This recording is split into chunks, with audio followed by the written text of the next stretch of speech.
Olá pessoal, vamos estudar aqui os crimes contra a fé pública, né? Iniciar o estudo dos crimes contra a fé pública.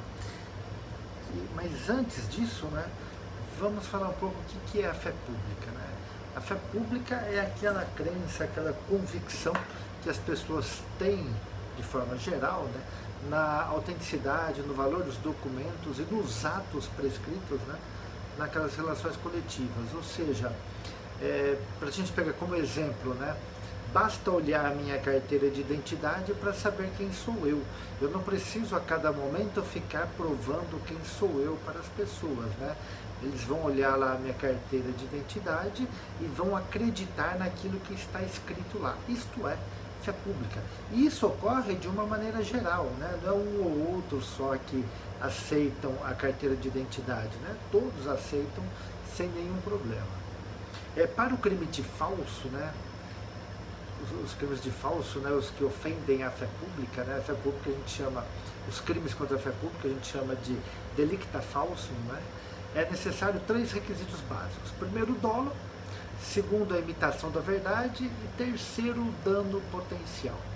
Né? O dolo nada mais é do que a vontade firme, deliberada, intencional de praticar o ato delituoso, né, de praticar a falsidade, especificamente falando. A imitação da verdade, ela se divide em duas, né?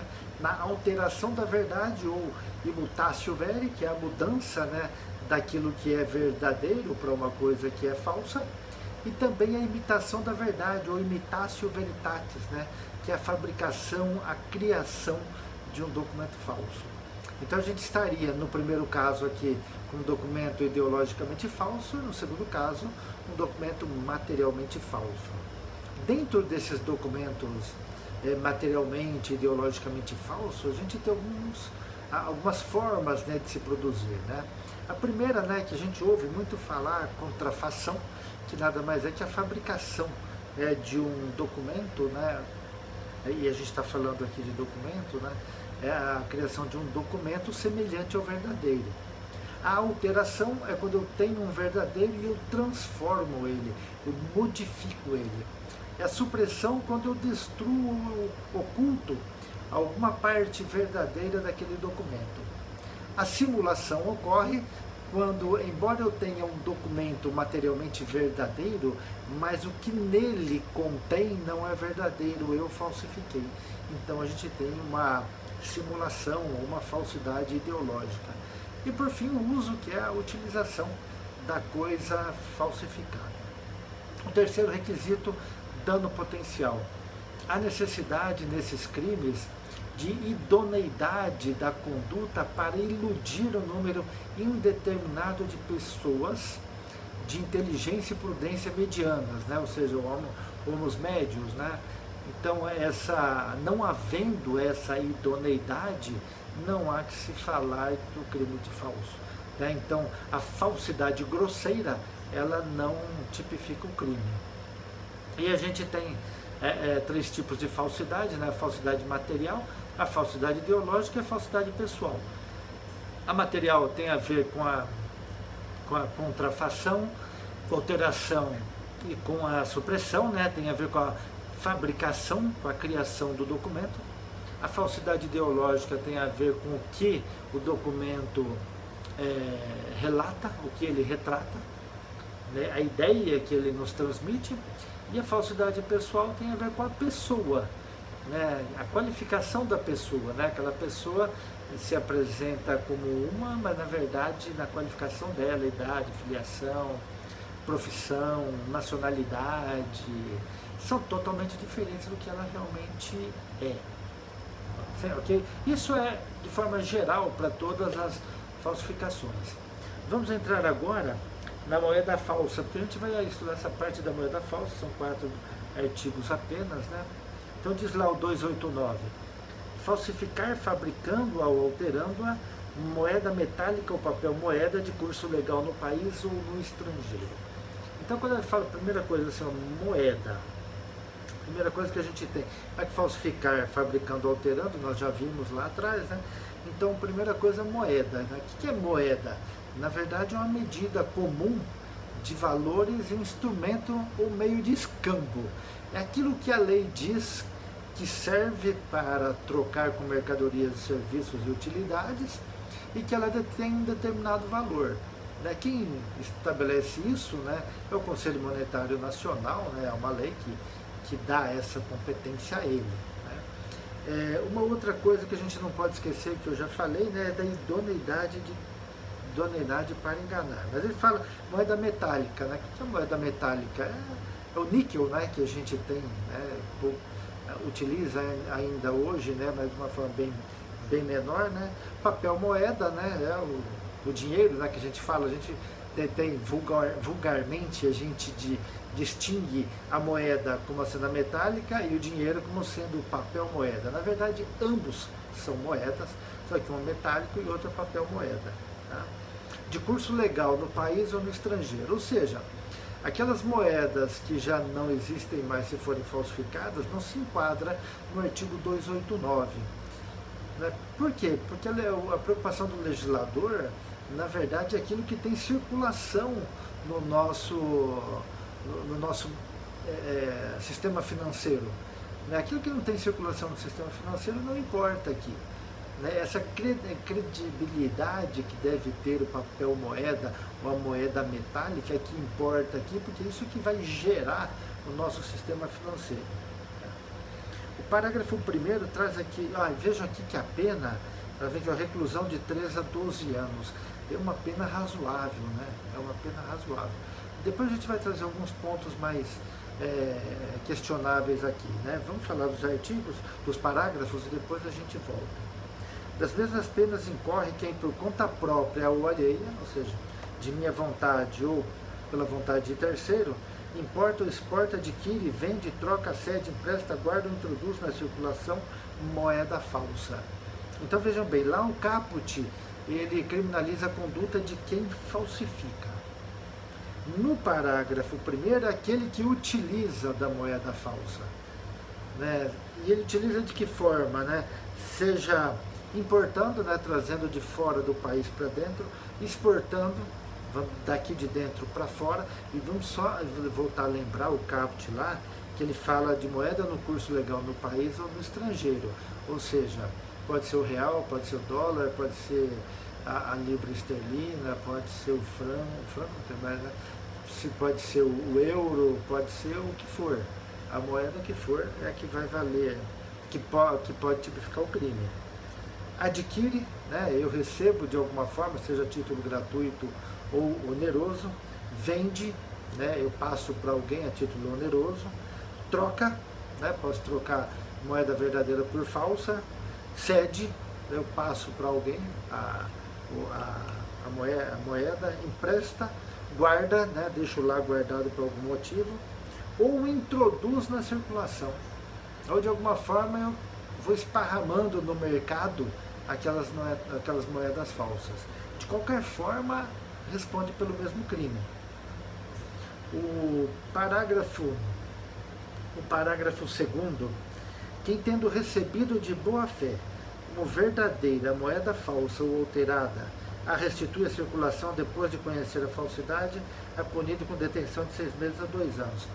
Infração de menor potencial ofensivo, aqui o legislador ele criou uma figura para os doutrinadores chamada de figura privilegiada, porque ele entendeu o seguinte, que o objetivo do agente não foi o de esparramar moeda falsa no mercado. Na verdade, o objetivo dele foi não ficar no prejuízo, porque se a gente lembrar, se você adquire de boa fé uma moeda falsa, num troco lá, você pega aquela nota lá, depois vai ver que ela é falsa. Você vai ficar no prejuízo, ninguém vai te restituir esse prejuízo. Se a polícia vir prender, se você levar lá para a polícia, ninguém vai te devolver o valor, você vai ficar no prejuízo. E aí, o legislador entendeu o seguinte, então o objetivo dele não é ofender a fé pública, o objetivo dele é não ficar no prejuízo. Então, para ele, embora não se deva deixar de puni-lo, a punição tem que ser menor. Então, o que a gente tem que pensar aqui? Em primeiro lugar, que ele tem que ter uma boa fé antecedente. Quando ele recebeu, ele não sabia de que se tratava de moeda falsa. Porque se ele soubesse, ele entra no parágrafo primeiro. Ele não sabia que era moeda falsa. Segundo ponto, o objetivo dele é não ficar no prejuízo e não de ofender a fé pública. Tá? O parágrafo terceiro, é punido com reclusão de 3 a 15 anos, veja que há um aumento na pena máxima, e multa o funcionário público ou diretor, gerente ou fiscal de banco de emissão que fabrique, emite ou autorize a fabricação ou emissão.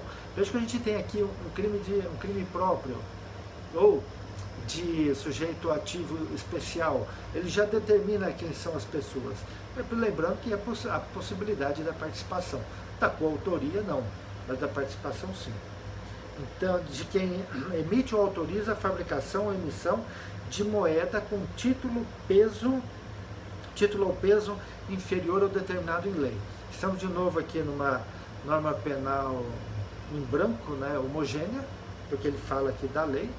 E quando ele fala que título é aquilo que vem expresso na moeda, né, por exemplo, R$1, né, ou então, quando ele fala aqui da título ou peso inferior, né, tanto o papel moeda quanto a moeda metálica, elas têm um peso determinado. Não, tem um peso e tem também um tamanho, né? Mas aqui ele fala só em peso. Então, se tiver fora desse peso, a gente vai ter também o crime aqui. Tá? Inciso 2. De papel moeda em quantidade superior à autorizada. Às vezes se autorizou lá a fabricação de notas, como agora autorizaram a fabricação de notas de R$200, mais de tantos milhões de notas, não de valores, de notas de R$200. E o indivíduo, ele fez em quantidade superior a que foi determinada na lei. Então a gente tem o crime também. Se for em quantidade inferior, o fato é atípico. Ficou interessante, né? Não sei se foi um cocheiro do legislador ou o que foi aí, mas leva em consideração apenas se for maior. Né? O parágrafo 4º, ele vem falando que nas mesmas penas incorre quem desvia e faz circular moeda cuja circulação não estava ainda autorizada. Eu imagino as cédulas de R$200, né? Elas foram fabricadas, né? Mas tem a data em que se autoriza que elas entrem em circulação. Esse crime aqui é para quem desvia, né, essas notas e já joga no mercado. É evidente que é sempre alguém ligado lá ao banco que fabrica, ao Banco Central, à Casa da Moeda, né, que fazem esse tipo de situação.